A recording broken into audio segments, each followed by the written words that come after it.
गौरी नंद की नकल करने वाली काली बहू। आनंद काजल से शादी करके उसे अपने घर ले आता है। काजल का मन इसी बात में उसे खाए जा रहा था कि कहीं उसकी सास और ननंद उसे उसके काले रंग के लिए ठुकरा न दे। आनंद बेटा, कौन है ये लड़की? माँ, ये काजल है। मैं काजल से बहुत प्यार करता था, इसलिए मैंने इससे शादी कर ली। ये सुनकर सुधा गुस्से में अपने बेटे आनंद को भला बुरा सुनाते हुए कहती है, क्यों रे आनंद, इतनी जल्दी पड़ी थी तुझे शादी की कि तूने अपनी माँ को बताया भी नहीं और शादी कर ली? माँ, अब जो हो गया उसे बदल तो नहीं सकते ना? हाँ माँ, ये लो आरती की थाली, हमारी भाभी का वेलकम करो। इसके बाद सुधा घूंघट में खड़ी अपनी बहू की आरती उतारकर उसका गृह प्रवेश करती है। जिसके बाद काजल की दोनों ननंद उसका घूंघट उठाती हैं और जैसे ही वो काजल का काला चेहरा देखती हैं तभी आनंद पूछता है, क्या हुआ मेरी प्यारी बहनों, भाभी पसंद नहीं आई क्या? नहीं तो भैया, ऐसा कुछ भी नहीं है, भाभी अच्छी हैं। अपनी ननंद की तारीफ में हिचकिचाहट भरी देखकर अचानक से काजल की आंखें अपनी ननंद के सुंदर गोरे चेहरे पर चली जाती हैं और वो मन में कहती है, अरे मेरी दोनों ननद तो एकदम हूर की परी जैसे सुंदर है और सासू माँ भी शकुंतला से कम नहीं है। इस घर में मैं ही एक काली हूँ। कहीं मेरी ननद इस बात का फायदा उठाकर मुझे मेरे पति को फुसलाकर मुझसे अलग ना कर दें और मुझे घर से ना निकाल दें। नित्या और शनाया की सुंदरता देखकर सुधा की काली बहू काजल के मन में डर बैठ गया। अगले दिन काजल जल्दी उठकर घर की सफाई करके अपनी सास और ननंद के लिए अच्छा अच्छा नाश्ता बनाकर मेज पर लगाती है। इतने में काजल की दोनों ननंद हल्के रंग का सुंदर सा सूट पहनकर वहां आती हैं। अरे क्या बात है नंद जी, इस सूट में आप दोनों के खूबसूरत चेहरे और भी ज्यादा खिल रहे हैं। Thank you for the compliment भाभी। आपको पता है भाभी, आजकल ये सिंपल सोबर सूट मीशो पर एकदम ट्रेंड में है। इसे पहनकर लड़कियों का गजब का लुक आता है। ये सुनकर काजल को भी अपनी ननंद के जैसे सुंदर दिखने की चाह होती है और वो कमरे में आकर अपने आप को शीशे में देखती हुई कहती है, अगर मैं इस नेट की साड़ी की जगह अपनी दोनों ननद के जैसे सूट पहनूं तो मैं भी उनके जैसे सुंदर लगूंगी। इसके बाद काजल फटाफट से मीशो से अपनी ननंद की कॉपी करके वैसा ही सूट मंगवाती है। अगली सुबह साड़ी की जगह सूट पहनती है। ये देखकर उसकी सास सुधा कहती है, अरे ये क्या काजल बहू, इतना हल्का कलर क्यों पहना है तूने? अरे एक तो तेरा रंग इतना पक्का है, उस पर तूने ये पहन लिया है, ये नहीं जच रहा। ओहो मम्मी, जाने भी दो ना, अगर भाभी का मन है तो उन्हें पहनने दो। वैसे भी भाभी इस ऑरेंज कलर के सूट में अलग ही लग रही हैं। अपनी दोनों ननंद के मुंह से तारीफ सुनकर काजल शक भरी सोच में पड़कर कहती है, कहीं मेरी दोनों गोरी चिट्टी ननद इस कॉम्प्लीमेंट में मेरे काले रंग का मजाक तो नहीं बना रही है ना? कौन बताएगा मुझे कि मैं सुंदर लग रही हूँ या नहीं? काजल ऐसा सोचते हुए घर के सारे काम खत्म करके अपने कमरे में आती है, जहां आनंद कहता है, क्या बात है काजल, ये सूट तुम पर बड़ा ही अच्छा लग रहा है। आनंद के ऐसा कहने पर काजल को संतुष्टि मिल जाती है। एक दिन जब बहू चाय लेकर अपने ननंद के कमरे में आती है तो अपनी ननंद के चेहरे पर फेस पैक लगा हुआ देखकर वो पूछती है, नित्या, शनाया, ये तुम दोनों ने अपने चेहरे पर क्या लगाया हुआ है? भाभी, ये निविया का फेस पैक है। इससे चेहरे पर जमी धूल मिट्टी हट जाती है और चेहरा गोरा और ग्लोइंग हो जाता है। अपनी ननंद नित्या को ऐसा कहता देखकर काली बहू के मन में गोरा होने के अरमान आ जाते हैं और वो कहती है, फिर तो मैं भी इस फेस पैक को लगाकर गोरी हो सकती हूँ ना? मेरी प्यारी ननद, क्या मैं भी ये फेस पैक लगा लूं? क्यों नहीं भाभी, ये लीजिए, आप भी लगा लीजिए। इस तरह एक बार फिर काली बहू अपनी दोनों ननंद की कॉपी करती है। ऐसे ही दिन बीतता है। काजल अपनी ननंद की हर चीज की कॉपी करती थी। एक दिन, आनंद भैया, प्लीज हमें कुछ पैसे दे दीजिए, हम दोनों बहनों को बिग बाजार जाना है सैंडल की शॉपिंग करने। हाँ हाँ, ये लो मेरी प्यारी बहनों, ये पैसे लो और जी भर कर शॉपिंग करना। अपने पति को अपनी ननंद को पैसे देता हुआ देखकर काली बहू चिढ़कर कहती है, यहाँ मैं अपनी दोनों नंद की लेवल के जैसे सुंदर होने के लिए कितना कुछ कर रही हूँ, मगर मेरी ननद कितनी खर्चीली हैं। आनंद, चलो लाओ, मुझे भी पैसे दो।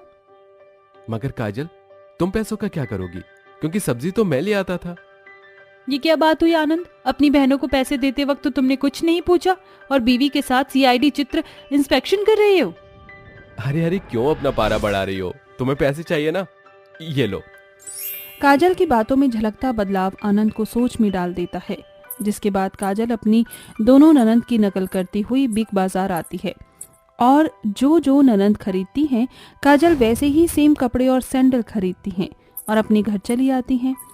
अब धीरे धीरे काजल की कॉपी करने की आदत ससुराल की सभी सदस्य को साफ साफ नजर आने लगती है। फिर एक दिन घर में पार्टी की प्लानिंग चल रही होती है। अरे क्या बात है मेरी प्यारी प्यारी ननद, कौन सी पार्टी की प्लानिंग चल रही है यहाँ? वो भाभी, हम दोनों बहनों का बर्थडे आ रहा है ना, बस उसी की प्लानिंग। अच्छा तो बताओ मेरी प्यारी प्यारी ननद अपनी बर्थडे पार्टी में क्या पहनने वाली हैं? भाभी हम दोनों ने मजेंटा कलर का बैकलेस गाउन खरीदा है और उसके साथ मैचिंग ईयरिंग और हाई हील्स। ये रही पिक। ड्रेस देखकर काजल की आंखों के सामने अपनी दोनों गोरी चिट्टी ननंद की सुंदर सी आकृति बन जाती है। फिर क्या था, काली बहू के सर पर दोनों गोरी ननंद के जैसे सुंदर दिखने की सनक सवार हो जाती है, जिसके बाद काजल फिर से अपने दोनों ननंद की नकल करते हुए वैसी ही ड्रेस, झुमके और सैंडल खरीदने पहुंचती है। अरे भाई साहब, जरा मुझे ये गाउन दिखाना। अरे बहन जी, इस कलर का गाउन गोरी लड़कियों पर अच्छा लगता है। तो तुम क्या कहना चाहते हो कि मैं काली हूँ, बदसूरत हूँ? हाँ, मुझे वही गाउन दो।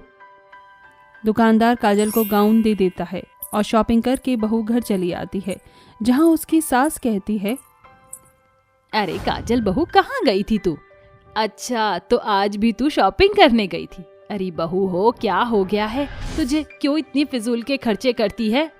जब ये फिजूल खर्चे आपकी बेटियां करती हैं तब तो आप कुछ नहीं बोलती, और मुझसे आप अठन्नी चवन्नी का हिसाब करती हैं, जबकि ये घर मेरे पति के ऊपर चल रहा है। बहू की ये बात सास को बहुत खलती है। काजल ड्रेस पहनकर अपनी ननंद की देखा देखी मेकअप शुरू करती है और लड़खड़ाती हुई पार्टी में आती है, जहां नित्या और शनाया की सहेलियां जोर से हंसती हैं। इट्स सो फनी नित्या, ये तेरी भाभी है ना? ऐसा लग रहा है पूरे चेहरे पर सफेदी पोत ली है। अरे अन्नू, ये तो कॉपी कैट है, देखना अपनी दोनों ननद की नकल करते करते उन्हीं के जैसे गाउन और झुमके पहने, मगर बेचारी को पता ही नहीं है, बिल्कुल ब्लैक ब्यूटी लग रही है। कहाँ तो नित्या और शनाया इस मजेंटा कलर में खूबसूरत लग रही है, वहीं ये काली लग रही है। इनफ गाइस, तुम दोनों की हिम्मत कैसे हुई हमारी भाभी के लिए ऐसा भद्दा कॉम्प्लीमेंट करने की? चली जाओ यहाँ से। इस तरह जन्मदिन पर घर आई नित्या और शनाया की सभी सहेलियां चली जाती हैं। वहीं काजल की आंखों में आंसू भर आते हैं और वो कहती है, Nitya, Shanaya, I am really sorry, मुझे तुम दोनों की कॉपी नहीं करनी चाहिए थी, मगर मैं आनंद से शादी करके इस घर में आई थी तो मुझे लगा कि औरों की तरह तुम दोनों के अंदर भी गोरे रंग को लेकर घमंड भरा होगा, और इसलिए मुझे लगा कि मेरी ननद आनंद को मुझसे छीनकर मुझे इस घर से निकाल देंगी, इसलिए सुंदर होने के लिए मैंने तुम दोनों की कॉपी की। भाभी, किसने कहा कि आप सुंदर नहीं हैं? इंसान की सुंदरता उसके गोरेपन से नहीं बल्कि उसके गुणों से होती है, और आप हम सभी का इतना ख्याल रखती हैं, हमें खुश रखती हैं। अपनी ननद की नजर से देखिए भाभी, आप बहुत सुंदर हैं। हाँ, बहू और बहू घर की लक्ष्मी होती है, और लक्ष्मी रोते हुए नहीं बल्कि हंसते हुए अच्छी लगती है, और इंसान का शक्ल से काले होना दिल से काले होने से कहीं ज्यादा अच्छा है। तू हमारे परिवार का हिस्सा है और हमेशा रहेगी। अपनी सास की ये बात सुनकर काजल खुश हो जाती है। उस दिन के बाद से काजल के मन से काले रंग का वहम मिट जाता है और दोनों ननंद भाभी खुशियों भरी नई शुरुआत करते हैं। रमेश गर्मी में ईंट की भट्टियों में काम कर रहा होता है, उसे बहुत ज्यादा पसीना आने लगता है। अरे आज तो बहुत ज्यादा गर्मी हो रही है, हे भगवान, थोड़ी सी बारिश हो जाए तो मौसम ठंडा हो जाएगा। बेचारा रमेश ईंट की भट्टी में काम करता हुआ परेशान रहता है। दिन भर कड़ी मेहनत के बाद वो शाम को अपने घर को लौट आता है। अच्छा हुआ आप आ गए, गैस खत्म हो गई और मुझे खाना बनाना है। अरे भगवान, लाओ मुझे सिलेंडर लाकर दे दो, मैं उसमें थोड़ी सी गैस भरवा कर ले आता हूँ। अंजना छोटा सा सिलेंडर रमेश को पकड़ा देती है, जिसके बाद रमेश वो सिलेंडर लेकर गैस भरवाने चला जाता है। जैसे ही रमेश सिलेंडर लेकर आता है, अंजना गैस चूल्हा जलाती है और खाना बनाने लगती है। खाना बनाते बनाते कमरे में बहुत ज्यादा गर्मी हो जाती है। हे भगवान, ओह बहुत गर्मी लग रही है। एक तरफ ईंटों की भट्टी में गर्मी बर्दाश्त करनी पड़ती है, तो उसके बाद यहाँ इस कमरे में गर्मी लगती है। तभी रमेश की बेटी रूपाली कहती है, पिताजी आप यहाँ पर एक एसी ही लगवा लो, उसके बाद हम भी एसी की ठंडी ठंडी हवा में रहेंगे। मेरे दोस्त गोपाल के घर पर भी एसी लगा हुआ है। बेटा, वो लोग अमीर हैं, हम लोग अमीर नहीं हैं, हम उनके जितना कमाते भी नहीं है बेटा। क्या पिताजी, आप तो हमेशा ही ऐसा करते हो। रूपाली नाराज होकर कमरे में एक तरफ बैठ जाती है। तभी उसे बहुत ज्यादा गर्मी लगने लगती है और वो कमरे से बाहर निकलती है और आंगन में आकर हाथ वाले पंखे से हवा करने बैठ जाती है। अजी, घर में बहुत ही ज्यादा गर्मी रहती है। कोशिश कीजिए कि घर में लगाने के लिए कूलर या अच्छा सा पंखा लेकर आ सके। जितना भी मैं कमाता हूँ उतना ही मैं घर के खर्चे में लगा देता हूँ। मेरे पास 1 रुपया भी नहीं बचता है। अब तुम ही बताओ, मैं कैसे एसी लगवा सकता हूँ घर में। रमेश की बात सुनकर अंजना चुप हो जाती है और चुपचाप काम करती रहती है। वे लोग इतने गरीब थे कि वो किराए के मकान पर रह रहे थे। कभी उनके घर में आटा खत्म हो जाता तो कभी मसाले। इस तरह उनकी जिंदगी कट रही थी। और दूसरी तरफ रमेश के ऊपर उसकी बेटी की फरमाइश, जिसके चलते रमेश ज्यादा से ज्यादा मेहनत करना शुरू कर देता है। जितना ज्यादा कमाऊंगा उतना ही अपने बच्चे के लिए कुछ अच्छा कर पाऊंगा। रमेश सड़ी गर्मी में मरकर भी ईंटों की भट्टी में काम करता रहता है, जिसके चलते उसकी तबीयत भी खराब होने लगती है। लेकिन इसके बारे में वो अपने घर में किसी को नहीं बताता। एक दिन अचानक से अंजना को रमेश का शरीर गर्म महसूस होने लगता है। इनका शरीर तो बहुत ज्यादा तप रहा है। लगता है ज्यादा ही मेहनत करने से इनको सर्दी गर्मी लग रही है।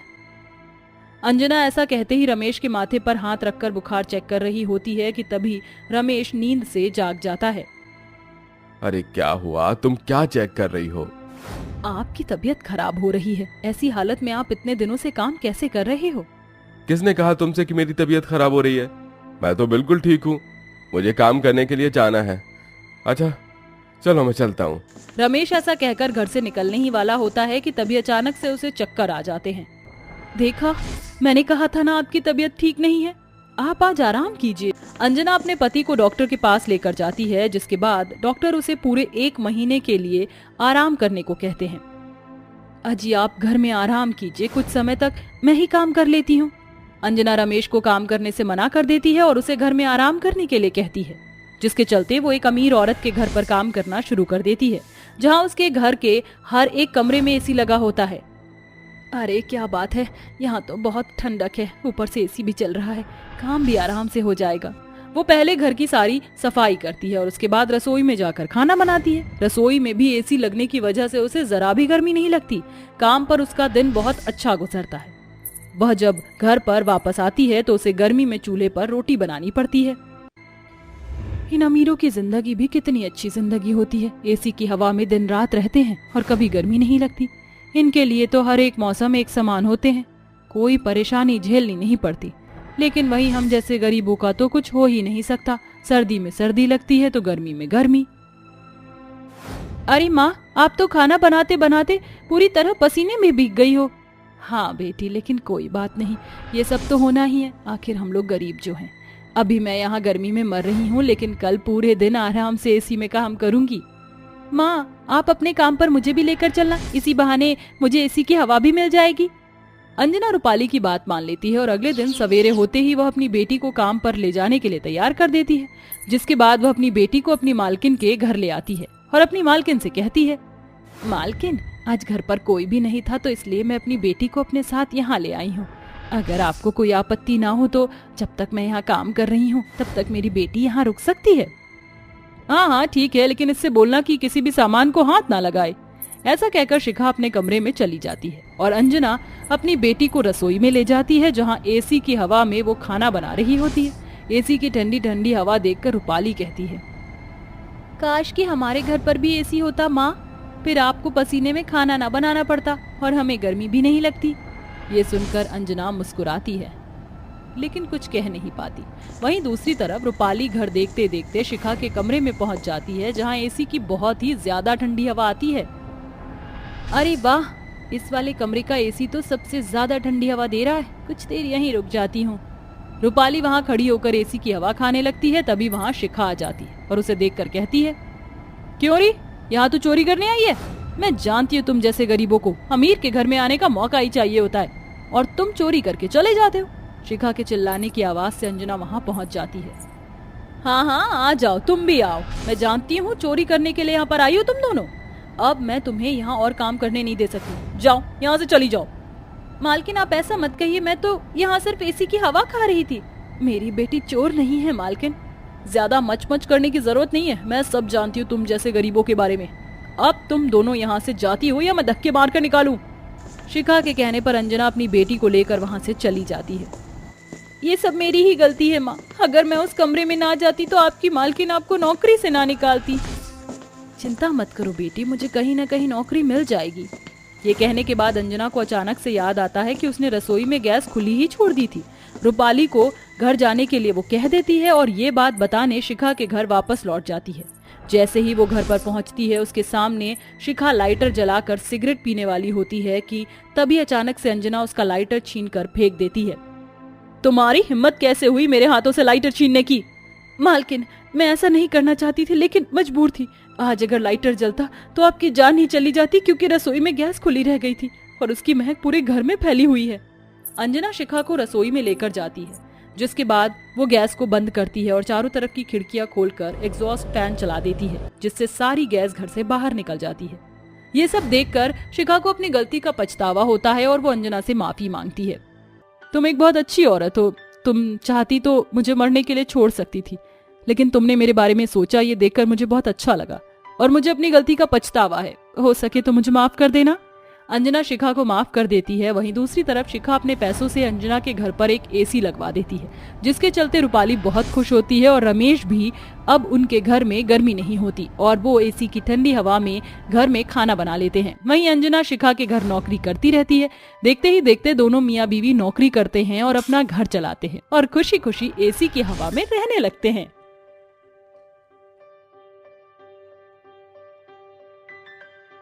सुरेंद्र अपने परिवार के साथ धर्मपुर गांव के एक पुराने से कच्चे घर में रहते थे। उनके घर की माली हालत कुछ खास अच्छी नहीं थी, बस ये था कि घर का गुजारा चल जाता था। एक दिन जब सुरेंद्र सांझ ढले थके हारे घर लौटे तो श्याम बोलता है, बाबूजी, मेरी पढ़ाई पूरी हो गई, अब कल से मैं भी आपके साथ काम पर चलूंगा। अरे श्याम, ये क्या बोल रहा है बेटा? मैंने क्या सालों मेहनत करके इसलिए तुझे पढ़ाया लिखाया था कि तू मुझ जैसे 2 पैसे कमाने के लिए मजदूरी करे, और तू तो शहर जाने वाला था कॉलेज पढ़ने, फिर क्या हुआ?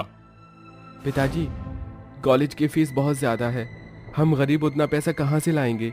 आपने पहले ही मुझे पढ़ाने के लिए कितना कुछ किया है, अपनी ख्वाहिशों को मारकर अक्सर भूखा रहकर हमें खिलाया, और आज भी आप पाई पाई कमाने के लिए धूप में खून पसीना बहाते हैं। अरे बेटा, गरीबों की जिंदगी होती ही ऐसी है, घर चलाने के लिए उन्हें पसीना बहाना ही पड़ता है।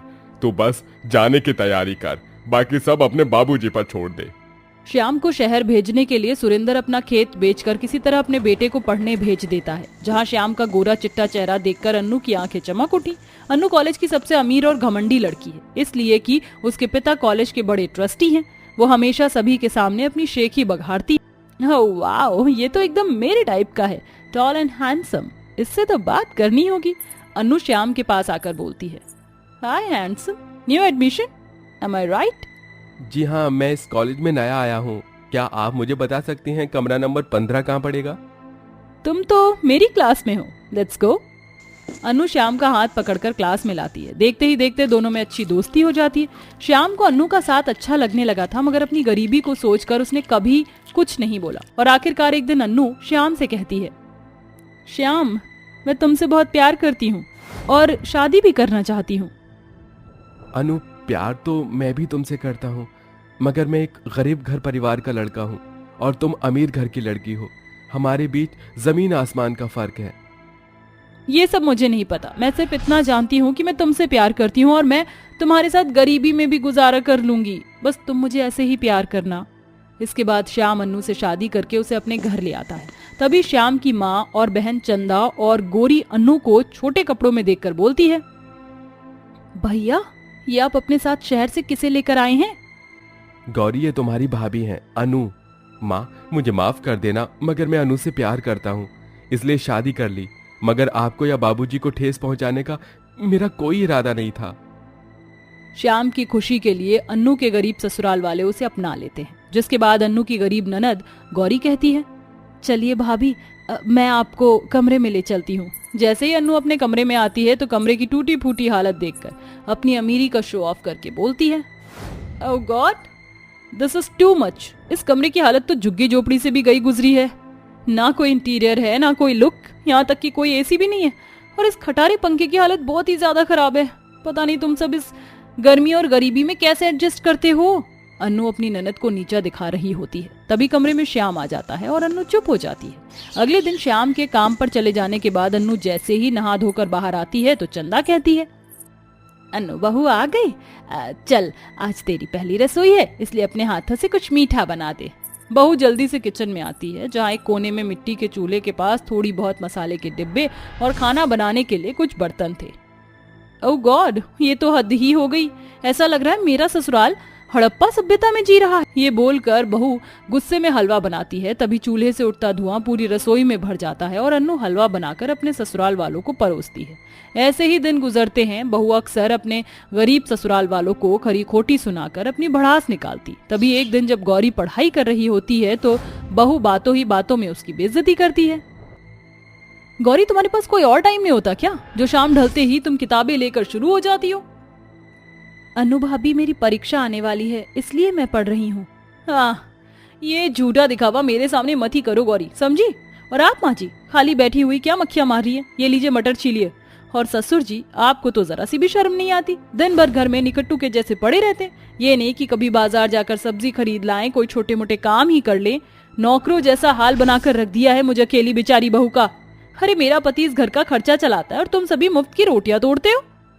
इस तरह अमीर बहू अपने सीधे साधे गरीब ससुराल वालों पर अपने एहसान गिनवाती है। सभी की आंखों में आंसू भर आते हैं। घर के मुखिया सुरेंद्र टूटे मन से कहते हैं, बहू तू चिंता मत कर, आज के बाद तेरा ससुर तुझे घर में खाली बैठा नजर नहीं आएगा।